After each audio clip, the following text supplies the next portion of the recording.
For decades, the space race was all about the United States and Russia. First satellite, first human in orbit, first steps on the moon. It was a Cold War battle fought in the stars. And for a long time, it seemed like no one else could really compete. But what if I told you the real space race is happening right now? And the country pulling ahead isn't the US or Russia. It's China? Think about this.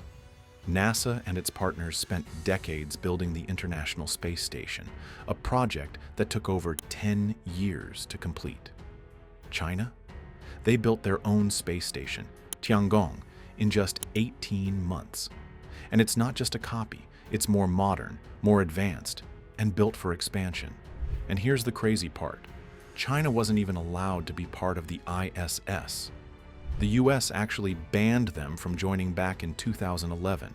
So instead of falling behind, they decided to build their own space empire from scratch. So how did China go from being locked out to leading the race? And can the US catch up? For decades, space stations all followed the same basic formula.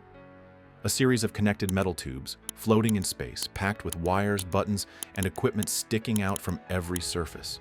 Functional? Yes. Futuristic? Not so much. The Soviets launched the first space station, Salyut-1, in 1971. A few years later, the US sent up Skylab. And by the 1980s, the Soviet Mir station became the first true modular space station, built piece by piece in orbit. When the International Space Station, ISS, arrived in 1998, it was basically Mir 2.0. Larger, more international, but still following the same old Soviet-inspired design. And here's the thing. It hasn't changed much in over 20 years. The ISS is cramped, outdated, and nearing the end of its lifespan. Then came China. Their Tiangong space station looks nothing like the past. It's clean, modern, and far more efficient. The design is spacious and minimalist, with hidden panels, wireless systems, and cutting-edge technology. It's not just a space station, it's a space home. And while NASA and its partners spent over a decade building the ISS, China assembled Tiangong in just 18 months. That's because this wasn't just some overnight success. China has been planning this for 30 years. They had a roadmap, a strategy, and a vision for the future. And now, they've pulled it off. But how exactly did China go from being locked out of the ISS to building one of the most advanced space stations ever? It all started with a master plan, and we're about to break it down. China's rise in space wasn't an accident. It wasn't luck. It was a plan, a carefully crafted roadmap called Project 921, designed to take China from having zero experience in space to leading the race. It all started back in the 1990s, with Phase 1. The goal was simple: build a rocket and a spacecraft that could carry astronauts into orbit. That led to the creation of the Long March 2F rocket and the Shenzhou spacecraft. After years of testing, in 2003, China launched its first astronaut, Yang Liwei, becoming only the third country in history to send a human into space. Next came Phase 2, a time to practice and prepare. China built and launched two small space stations, Tiangong-1 and Tiangong-2, to test docking systems, crewed missions, and life support technology. They also developed Tianzhou, a cargo ship designed to resupply future space stations.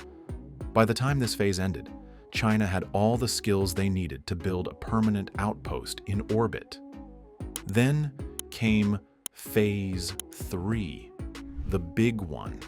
In 2021, China launched Tianhe, the core module of Tiangong, their full-scale space station. Just months later, they added two massive lab modules, Wentian and Mengtian. And just like that, in only 18 months, China built a fully operational space station, while the ISS took over a decade to complete. But here's the thing. China did all of this alone. Unlike NASA, which had help from Russia, Europe, and Japan, China was banned from the ISS back in 2011. The US thought locking them out would slow them down. Instead, it might have pushed them even further ahead. Imagine being locked out of the biggest space project in history. That's exactly what happened to China in 2011, when the US banned NASA from working with China on the International Space Station. Congress passed a law called the Wolf Amendment, citing national security concerns. The fear? That China would steal technology or use the ISS for military purposes.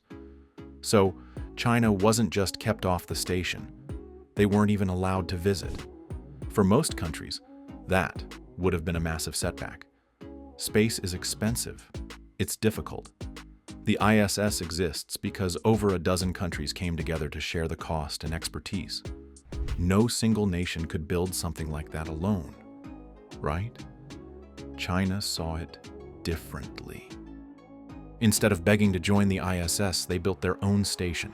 Instead of relying on old partnerships, they became fully independent. The Tiangong space station is proof that China doesn't just match Western space technology. In many ways, they've surpassed it. And here's where it gets interesting. The ISS is running out of time. NASA plans to retire it by 2030, and right now, there's no clear replacement. Meanwhile, Tiangong is fully operational and designed to last for decades. So, by banning China, the US didn't stop them. They might have actually given them the motivation to take the lead. And that's not all. China didn't just match the ISS, they made it better. The Tiangong space station is more advanced, more spacious, and designed for the future. So, what exactly makes it superior? If you've ever seen the inside of the International Space Station, you'll notice one thing right away. It's a mess. Wires, pipes, and equipment sticking out from every surface. It's cramped, it's cluttered, and honestly, it looks more like a metal submarine than the high-tech space station we imagined as kids. Now, step inside China's Tiangong space station and the difference is stunning. The design is sleek, open, and futuristic. The walls are smooth and white with equipment hidden behind panels. Instead of bulky control panels and tangled cables, many systems connect wirelessly.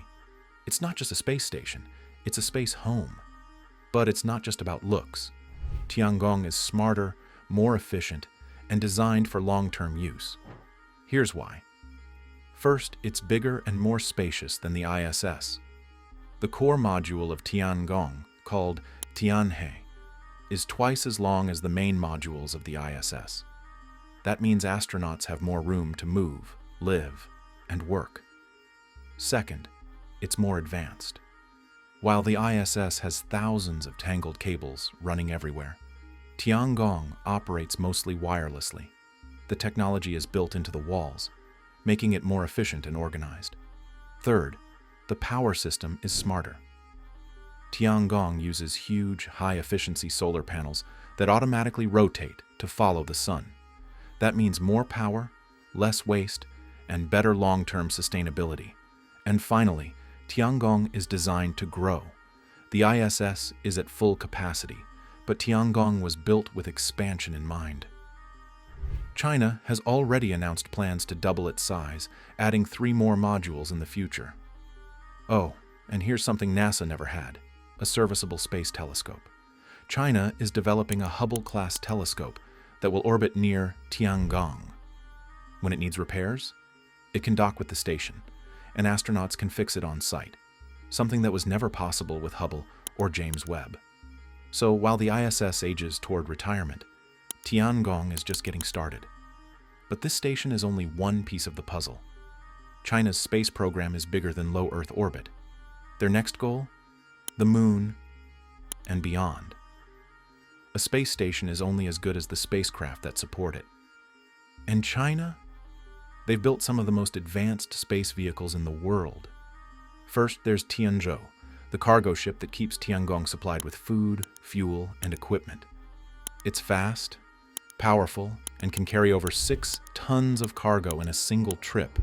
That's more than SpaceX's Dragon, and similar to what Russia's Progress spacecraft can haul. Then, there's Shenzhou, China's crewed spacecraft. At first glance, it looks a lot like Russia's Soyuz, but it's bigger, more advanced, and fully upgraded for modern spaceflight. Unlike Soyuz, which feels like a tight metal capsule, Shenzhou has more room, better controls, and state-of-the-art navigation systems. But here's where things get really interesting: China's robotic arms.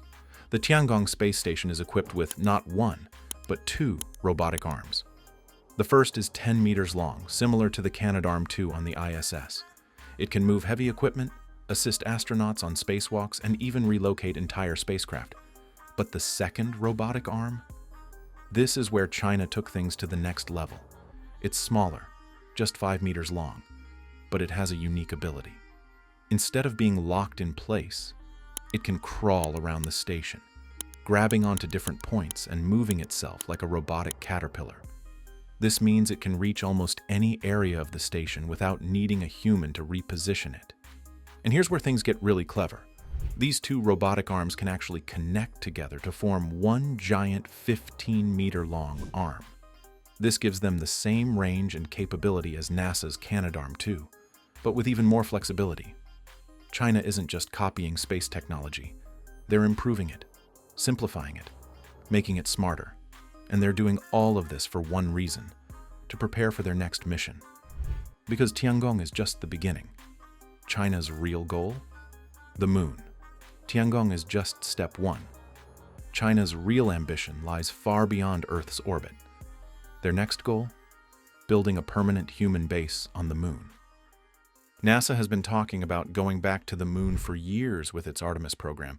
But here's the thing: China is moving just as fast, if not faster. They've already announced their lunar roadmap, and if they succeed, they might beat the US back to the moon for good. Here's how they plan to do it. First, China is developing a super heavy rocket, the Long March 9. This is their version of SpaceX's Starship, or NASA's SLS, designed to carry massive payloads to the moon and Mars. It's expected to launch by 2030, right around the same time NASA plans to land astronauts on the moon. Then they've got the Chang'e program, which has already sent robotic missions to the moon and brought lunar samples back to Earth. But the next step is even bigger: putting humans on the surface. China's goal is to land taikonauts on the moon by the 2030s. And here's where it gets even more ambitious. They're not just going for a quick visit. China is planning to build a long-term moon base called the International Lunar Research Station. They've even partnered with Russia on this project, which could challenge NASA's Artemis base camp. And it doesn't stop there. China is also looking at Mars. Their Tianwen-1 mission was a massive success, sending an orbiter, lander, and rover to the Red Planet all in one go, something no country had ever done before. Their next big step? Sending humans to Mars, possibly in the 2040s. China isn't just competing in space. They're laying the foundation to dominate it for decades to come. But the real question is, can the US keep up? Because this isn't just about science anymore. This is a race for the future of space itself. For decades, the United States led the way in space exploration. They put the first humans on the moon, built the most powerful rockets, and worked with international partners to create the ISS. But now, China is moving fast, really fast, and NASA, they're playing catch-up. Right now, the US is focused on the Artemis program, aiming to land astronauts on the moon again by 2026 or 2027. The plan is to establish a permanent lunar presence, working alongside private companies like SpaceX and Blue Origin. But here's the problem: Artemis keeps getting delayed. The SLS rocket is years behind schedule, and budget issues are slowing everything down. Meanwhile, China is on track to land its own astronauts on the moon by the early 2030s, just a few years after NASA. And if they build their lunar base first, that could shift the entire balance of power in space. Then there's Mars.